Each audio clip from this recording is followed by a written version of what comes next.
Tu fais tout ton possible pour te sentir comme les autres, pour être accepté. Tu donnes ton énergie, tu souris, tu aides les autres. Mais malgré tout ça, tu es toujours minimisé. On t'interrompt quand tu parles. On te rabaisse quand tu veux prier. On te fait sentir que ta voix n'a pas de valeur. Donc c'est comme si tu n'as pas d'importance. Au fond de toi, tu te sens humilié. Tu te demandes pourquoi est-ce qu'on me traite comme ça? Est-ce que moi, je ne mérite pas le respect? Est-ce que moi, je ne suis pas comme les autres? Je vais te dire une chose. Moi aussi, j'ai traversé ça. Je sais ce que ça fait d'être réduit au silence, de se sentir invisible dans une pièce pleine de gens. Et crois-moi, si tu regardes cette vidéo jusqu'à la fin, tu auras aimé les 5 pratiques puissantes qui vont transformer ton image. Ce sont les 5 pratiques que tu vas appliquer même dès maintenant. Et à partir d'aujourd'hui, tout cela, ça va changer parce que tu deviendras quelqu'un d'autre, quelqu'un de puissant et quelqu'un de respecté. Ils ont rendu des hommes comme Nelson Mandela, Barack Obama, Martin Luther King et beaucoup d'autres personnes respectées dans le monde entier. Avant de rentrer dans le vif du sujet, laisse-moi te dire une chose. Si cette chaîne Money and Technology, je ne te donne pas seulement des conseils, mais je t'ouvre les yeux sur des vérités que personne ne t'a jamais dites. Et ici, on parle du mindset des riches, comment devenir millionnaire, comment gagner de l'argent, comment accéder à ta croissance personnelle. Je m'appelle Nitanga Noé, je suis créateur de contenu sur mes différentes chaînes, sur TikTok et sur Facebook, mais aussi je suis jeune entrepreneur et cinéaste. Donc si tu veux vraiment grandir et devenir la meilleure version de toi-même, abonne-toi dès maintenant sur cette chaîne. Chaque vidéo que je balance ici est une étape vers ton succès. Sans trop tarder, on va entamer la première pratique. Garde le silence, mais intelligemment. Le silence n'est pas de la faiblesse. Beaucoup de gens, ils se trompent. Ils pensent que si je reste silencieux, je suis faible, mais c'est non.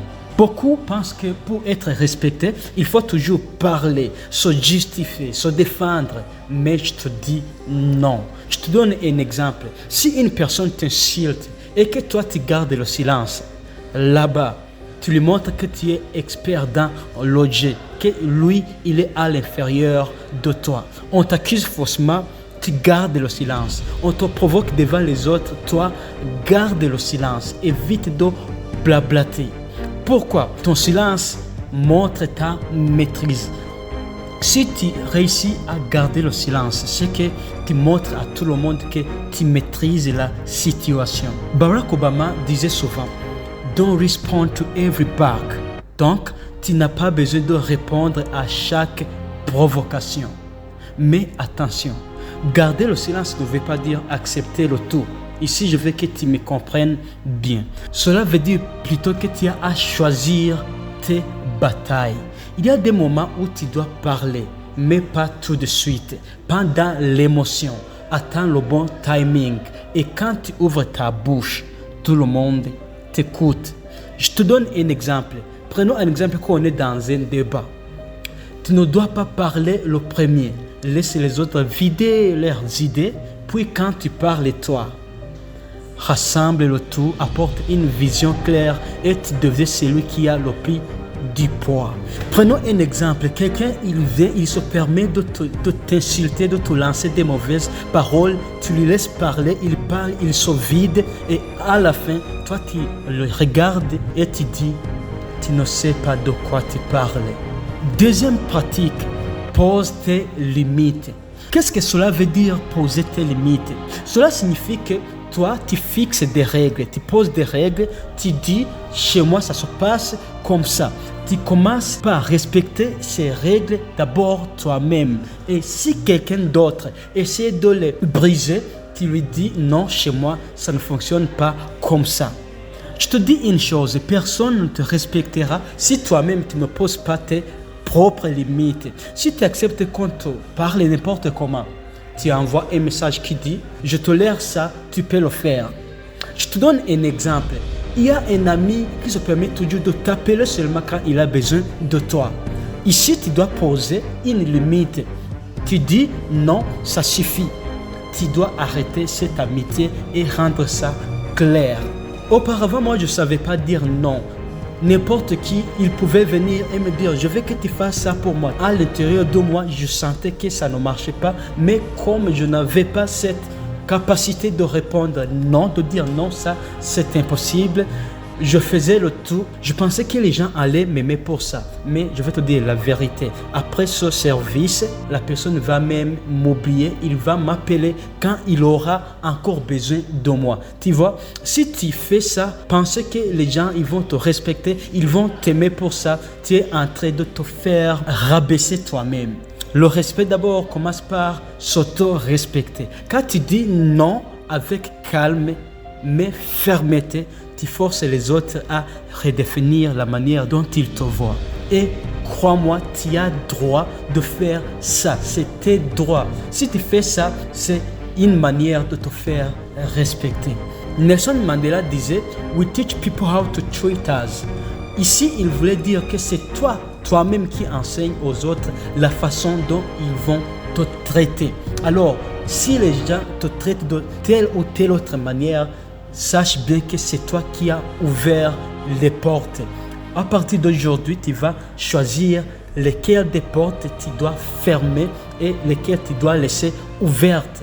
Jusqu'ici, si tu trouves de la valeur dans ce que je partage, mets un like pour soutenir le contenu, bien sûr. Et si tu n'as pas encore fait, abonne-toi sur cette chaîne Money & Technology. Troisième pratique sans trop tarder, sois mystérieux. L'art de l'imprévisible, ça c'est très important. Le problème de beaucoup de personnes, elles se livrent trop vite à tout le monde. Tout le monde connaît leurs projets, leurs émotions, leurs réactions. Voilà les résultats qu'elles ont avec ça. Elles deviennent prévisibles et cela veut dire devenir faibles. Le pouvoir est dans le mystère. Tu ne dis pas tout, tu ne montres pas tout. Tu surprends les gens. Quand personne ne sait rien de toi, tu restes mystérieux envers lui. Alors, il doit te respecter. Je te donne un exemple avec ça. Dans un groupe, tout le monde s'attend à ce que tu sois toujours celui qui fait des blabla, qui donne trop, qui dit tout ce qu'il pense. Alors, stop. Laisse-les se demander pourquoi il est si calme aujourd'hui. Qu'est-ce qu'il prépare de faire? Quand les personnes commencent à se poser les questions concernant toi, tu deviens intéressant. Et quand tu es intéressant, cela signifie de la valeur. Si tu continues comme ça, une semaine, 2, 3 semaines, alors tu verras le changement. Tout le monde va te respecter. La quatrième pratique, ne sois trop gentil. En 2021, moi j'avais un mauvais ami. Donc on était dans une fausse amitié. C'est l'ami qui, quand il avait besoin de moi, il m'appelait et il devenait méchant. Il me disait, toi tu m'as abandonné, pourquoi tu ne m'écris pas? Tu ne m'appelles plus, tu ne m'envoies pas des messages, tu ne fais pas blablabla. Bla, bla, bla. Il me culpabilisait jusqu'à ce que moi je sentais que j'avais une faute. Alors, après avoir me convaincu que j'avais une faute de ne pas lui appeler, de ne pas lui écrire un message, il commençait, il me dit, je veux que tu fasses ça pour moi.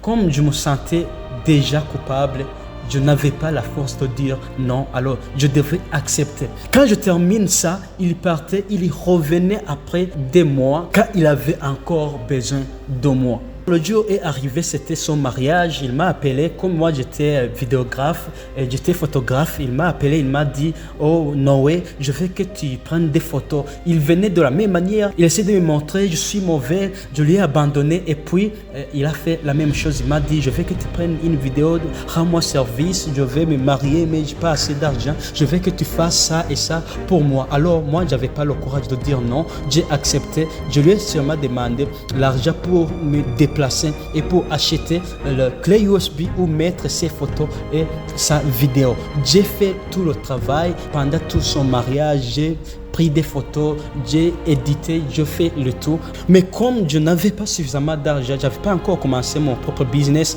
comme je n'avais pas suffisamment d'argent, je dis utiliser son argent dans mes besoins. Et je lui ai dit, tu sais que nous avons fait comme ça, alors maintenant j'ai eu un besoin et puis j'ai utilisé ton argent. Vous savez quoi? J'ai dû payer son argent. Alors moi, je venais de lui rendre service qui allait lui coûter plus de $500. Mais quelques $20 seulement que j'ai utilisé, j'ai dû payer ça. Alors c'est à ce moment-là que j'ai compris que la personne n'avait pas besoin de moi, il avait besoin de mon service, de ce que je pouvais faire pour lui. Ici, je ne suis pas en train de vous dire de devenir arrogant, mais je vous dis d'arrêter de croire que la gentillesse excessive va te faire aimer.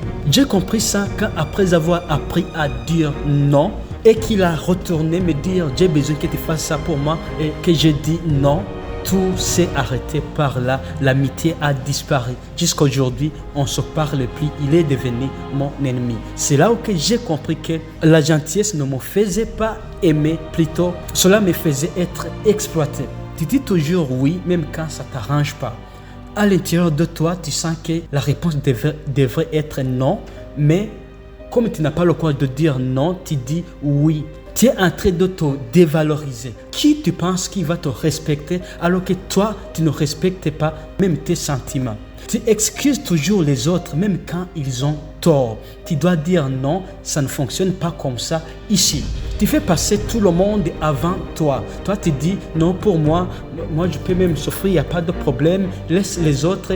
D'abord, même dans leur religion, on dit tu dois aimer ton proche comme tu t'aimes toi-même. Cela veut dire qu'avant d'aimer les autres, tu dois d'abord t'aimer toi-même. Si tu ne peux pas t'aimer toi-même, personne ne le fera jamais à ta place. Si tu es comme ça, je te donne cette mauvaise nouvelle. Ça ne te rend pas respecté, ça te rend invisible. Le vrai respect vient de l'équilibre. Savoir aider, c'est bon, mais aussi savoir dire ça suffit, c'est très important pour toi. À partir d'aujourd'hui, tu dois apprendre à dire non quand il faut dire non et oui seulement quand il faut dire oui. Ça n'a pas aussi été facile pour moi, mais je vais te donner ma technique. Si quelqu'un veut me demander de lui rendre service, la première réponse qu'il a, c'est non. C'est quand il a réussi de me convaincre que je vais dire oui. Qui que ce soit qui veut service en provenance de toi, la première réponse qu'il a, c'est non. Mais quand il essaie de te convaincre, quand tu es convaincu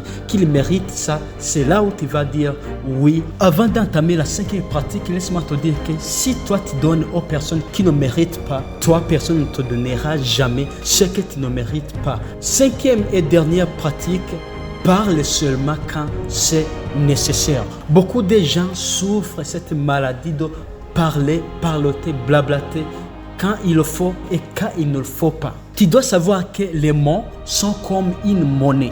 Plus tu en dépenses, moins ils ont de la valeur.